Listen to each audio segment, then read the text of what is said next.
4 દિવસ બરાબરના મંડાણ કર્યા બાદ હવે મેઘરાજા થોડા આરામના મૂડમાં જોવા મળશે, પણ 3 દિવસ થાક ઉતારશે ને ફરી ગિયર બદલશે. વરસાદનો નવો અને જોરદાર રાઉન્ડ 8 જુલાઈથી જોવા મળશે.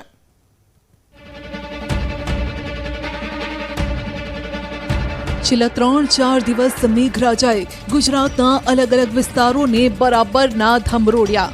સૌરાષ્ટ્રથી લઈ ઉત્તર ગુજરાત પાણી પાણી કરી દીધું. લોકોના ઘર, ખેતર, દુકાન બધું જ પાણીમાં સમાઈ ગયું. પણ બરાબરનું જોર લગાવ્યા બાદ હવે વરસાદ થોડો વિરામ લેવાના મૂડમાં છે. હાલ વરસ્યો તેટલા જોરમાં તો વરસાદ 3 દિવસ નહીં જ વરસે, અને આ અનુમાન લગાવ્યું છે જાણીતા આગાહીકાર પરેશ ગોસ્વામીએ. આવનારા થોડા કલાકો રાજ્યમાં સાર્વત્રિક વરસાદ જોવા નહીં મળે, પરંતુ જે વિસ્તારોમાં વરસાદ થશે તે પવનના સુસવાટા સાથે આવશે. પરેશ ગોસ્વામીનું કહેવું છે કે આવનારા 24 થી 36 કલાક વરસાદનું જોર જોવા મળશે, પરંતુ તે એવું નહીં હોય કે ઠેર ઠેર પાણી ભરાઈ જાય. તો જે મધ્ય પૂર્વ ગુજરાત અને દક્ષિણ ગુજરાતમાં હવે જે વરસાદો પડવાના છે એ 24 થી 36 કલાક જે વરસાદો પડશે એની અંદર ગાજવીજ અને પવનનું પ્રમાણ પણ રહી શકે છે. પવનની સ્પીડ છે એ દક્ષિણ ગુજરાત અને મધ્ય પૂર્વ ગુજરાતની અંદર વરસાદના સમયે લગભગ 30 થી 35 કિલોમીટર પ્રતિ કલાકની ઝડપ જોવા મળે તેવું અનુમાન છે. પવન અને ગાજવીજ સાથે છે એ વરસાદો પડી શકે છે, અને રાજ્યની અંદર 24 થી 36 કલાકમાં આ વરસાદો પડી જાય એ પછીથી ધીમે ધીમે આપણે વરાપ જેવો માહોલ જોવા મળશે. ઘણા બધા વિસ્તાર એવા છે કે ખેડૂતને વરાપની જરૂર છે અને વરાપ પણ મળી જશે, અને નવા વાવેતર બાકી હોય એ તમામ ખેડૂતો છે હવે નવા વાવેતર પણ કરી શકશે. એક તરફ પોરબંદર, જૂનાગઢ, બનાસકાંઠામાં વરસાદે ધમધોકાર બેટિંગ કરતા કેટલાય વિસ્તારો પાણીમાં તરબોળ થઈ ગયા. ઘણા વિસ્તારમાં તો ખેડૂતોને માથે હાથ દઈને રોવાનો પણ વારો આવ્યો. પાક પર પાણી ફરી વળતા બિયારણ ધોવાઈ ગયું, અને ત્યાં જ હવે ખેડૂતો માટે એક સારા સમાચાર પણ આવ્યા છે. પરેશ ગોસ્વામીએ આગાહી કરી છે અને ખેડૂતો માટે એક રાહતની વાત પણ કરી છે. પરેશભાઈનું કહેવું છે કે વરસાદે વિરામ લેતા હવે વરાપ નીકળશે, જેથી જે ખેડૂતોએ વાવણી નથી કરી તે પણ હવે વાવણીના શ્રી ગણેશ કરી શકશે. ખાસ કરીને ઉત્તર ગુજરાતના ખેડૂતો વાવણી લાયક વરસાદની રાહ જોતા હતા. તેઓ માટે આ રાહતભર્યા સમાચાર છે. જોકે હાલ તો વરસાદનું જોર ઘટશે અને સૌરાષ્ટ્રમાં એકંદરે ઓછો વરસાદ થશે, પણ એનો મતલબ એ નથી કે વરસાદ વરસવાનું બંધ કરી દેશે. સામાન્ય ઝાપટા આવતા રહેશે. સૌરાષ્ટ્રની અંદર અત્યાર સુધીમાં સારા વરસાદો નોંધાયા છે, પણ સૌરાષ્ટ્રની અંદર હવે વરસાદની તીવ્રતામાં એકંદરે ઘટાડો નોંધાશે. સૌરાષ્ટ્રની અંદર વરસાદની તીવ્રતામાં ઘટાડો નોંધાશે, છતાં પણ સૌરાષ્ટ્રના તમામ જિલ્લાની અંદર સામાન્ય છૂટાછવાયા હળવા વરસાદો છે જોવા મળશે. સૌરાષ્ટ્રની અંદર હવે હેવી વરસાદનો ખતરો છે ટળી ગયો છે, અને હવે જે વરસાદો પડવાના હતા એ પડી ગયા, પણ હવે વરસાદો છે હળવા, સામાન્ય અને ઓછી તીવ્રતાવાળા જોવા મળે. જૂનના અંતમાં ધડબડાટી બોલાવી. જુલાઈમાં પણ રહેશે વરસાદનું જોર. જુલાઈમાં પૂરી થશે વરસાદની ઘટ. ભલે જૂનના અંતમાં મેઘરાજાએ રાજ્યના અનેક વિસ્તારોને બાનમાં લીધા હોય, છતાં પણ રાજ્યમાં એવા ઘણા વિસ્તારો છે જે સારા વરસાદથી વંચિત રહી ગયા છે. ત્યારે આવા વિસ્તારો જુલાઈમાં ભીંજાઈ જશે. રાજ્યમાં 3 જુલાઈ સુધી સરેરાશ 7% વરસાદ નોંધાયો છે, અને આવામાં જ્યાં વાવણી લાયક વરસાદની ઘટ રહી ગઈ છે એ વિસ્તારોમાં હવે વરસાદનું જોર વધુ રહેશે. જે જૂન મહિના દરમિયાન સરેરાશ દર વર્ષની સરખામણીએ વરસાદની થોડી ઘટ જોવા મળી છે, પણ એ ઘટ છે આપણે જુલાઈ મહિનામાં પુરવાર થઈ જવાની છે, અને એમાં પણ છેલ્લા 2 દિવસની અંદર રાજ્યની અંદર સાર્વત્રિક વરસાદ નોંધાયો છે. હા, એક વાત ચોક્કસ છે કે આપણું રાજ્ય છે એ વિસ્તારની દ્રષ્ટિએ ખૂબ મોટું છે. 250 કરતાં પણ વધારે તાલુકાઓ છે, એટલે બની શકે કે 2-5% વિસ્તારો છે એ સાર્વત્રિક વરસાદમાં પણ બાકાત રહી જતા હોય, અને એવી જ રીતે આ વખતે પણ બન્યું છે કે 2-5% વિસ્તારો બાકાત રહ્યા, પણ 90% કરતાં વધારે વિસ્તારોની અંદર વાવણી લાયક વરસાદો જોવા મળ્યા છે, અને અમુક વિસ્તારની અંદર 18 થી 20 ઇંચ જેવા પણ વરસાદો છે એ છેલ્લા 3 દિવસની અંદર નોંધાયા છે. વરસાદનો નવો રાઉન્ડ રહેશે ધમાકેદાર.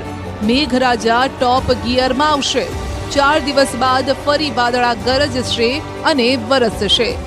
હાલ ભલે મેઘરાજા વરસવાના મૂડમાં ન હોય, આરામ ફરમાવી રહ્યા હોય, પરંતુ વરસાદનો નવો રાઉન્ડ ધમધોકાર રહેવાની સંભાવના છે. તારીખ 7 જુલાઈથી એક સિસ્ટમ બની રહી છે જે રાજ્યમાં ભારે વરસાદ લાવશે, અને આ વખતે વારો છે મધ્ય ગુજરાતનો, જે અંગે જાણીતા આગાહીકાર અંબાલાલ પટેલે આગાહી કરી છે. 6 અને 7ની આસપાસ લગભગ મધ્ય ગુજરાતના કેટલાક ભાગોમાં, અમદાવાદના ભાગો અને અન્ય ભાગોમાં વરસાદ થવાની શક્યતા રહે છે. અમદાવાદના ભાગમાં ભારેથી અતિભારે વરસાદ થવાની શક્યતા રહેશે। આ ઉપરાંત પંચમહાલના ભાગોમાં પણ ભારેથી અતિભારે વરસાદ થવાની શક્યતા રહેવાની છે અને ગાંધીનગરના ભાગોમાં પણ ભારેથી અતિભારે વરસાદ થવાની શક્યતા રહેશે।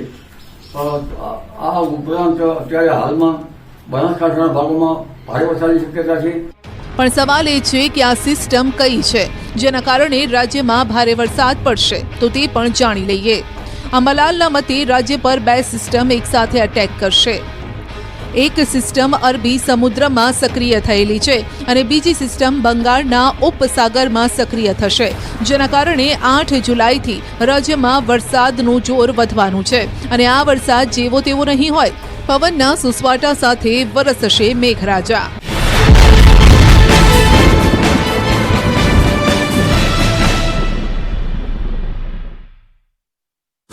રાજ્યમાં એમરજન્સી રિસ્પોન્સ ટીમો ખડે પગે।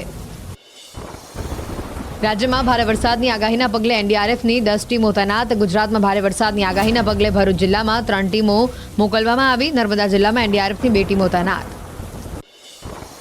ઉત્તરાખંડના જોશીમઠમાં મેઘો વરસ્યો। પંગનો ગામમાં વરસાદ બાદ પર્વતો પરથી પાણીનો ધસમસતો પ્રવાહ ગામમાં વહેતો થયો। પર્વતો પર થઈ રહેલી લેન્ડસ્લાઇડ અને ગામમાં પાણીનો પ્રવાહ વહેતો થતા 12 જેટલા પરિવારોને સુરક્ષિત સ્થળ પર ખસેડાયા। ઉત્તરાખંડના પિથોરાગઢમાં ભારે વરસાદ। ચોમાસાની શરૂઆતમાં પિથોરાગઢમાં ભૂસ્ખલન। પર્વતોનો મસમોટો ભાગ રસ્તા પર ધસી આવતા ભારત અને નેપાળની વચ્ચે વહેતી કાળી નદી પ્રભાવિત થઈ। લેન્ડસ્લાઇડના લાઈવ દ્રશ્યો કેમેરામાં કેદ થયા।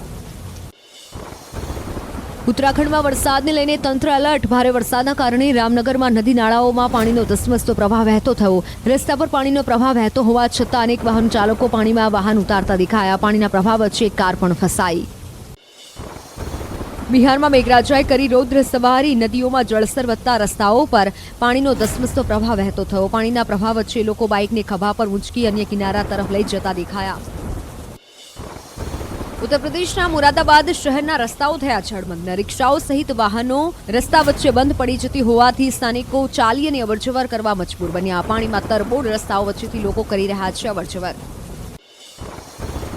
સ્માર્ટ સિટીની પ્રી મોન્સૂન કામગીરીની પોલ ખુલી। 2 કલાક વરસાદ પડે તો શહેર ડૂબી જાય તેવી સ્થિતિ હોવાનું રહીશોનું કહેવું। ઠેર ઠેર પાણી ભરાતા ગંદકી ફેલાવાનો પણ ભય।